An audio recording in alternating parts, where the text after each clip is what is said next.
For some of us that are really excited over UFC and all these great fighters, you want to see power? Look at the body of Rasulullah sallallahu alaihi wasallam. Look at the power of Rasulullah sallallahu alaihi wasallam.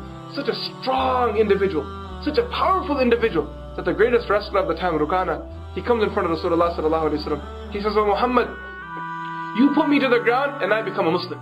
And Rukana had never lost a fight in his entire life.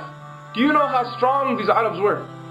When the poets describe the power of the Arabs, when the poets describe the powerful men of the Arab, you know how these Arabs would prove their power?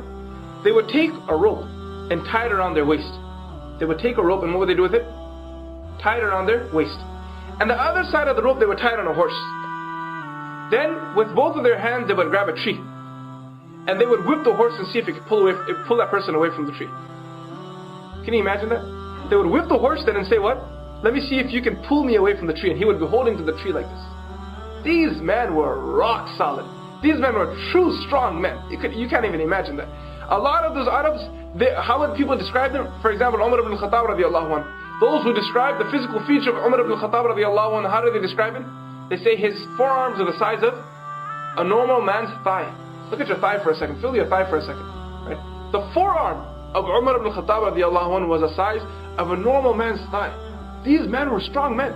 And this man comes in front of Rasulullah sallallahu alaihi wasallam. He sees a beautiful, handsome face and he thinks that there's no power behind it.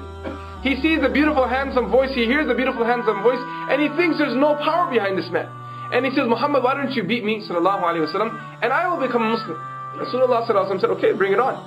Rasulullah sallallahu alaihi wasallam didn't check it out. He said, "What did he say? Come on, let's go right now, on the spot. Let's go right now." And a person came to Rasulullah sallallahu alaihi wasallam. Rukana came, and Rasulullah sallallahu alaihi wasallam, what did he do to him? He picked him up and put him on the ground. He put him down. He stood up again. He goes, "No, I slipped there." And he made up some excuse, right? Because he couldn't believe it that Rasulullah sallallahu alaihi wasallam just put him down. He said, "Again." And he comes to Rasulullah sallallahu alaihi wasallam a second time. And what does Rasulullah sallallahu alaihi wasallam do a second time? He picks him up again and put him on the ground again. He can't stand in front of Rasulullah sallallahu alaihi wasallam. This is the power of Rasulullah sallallahu alaihi wasallam.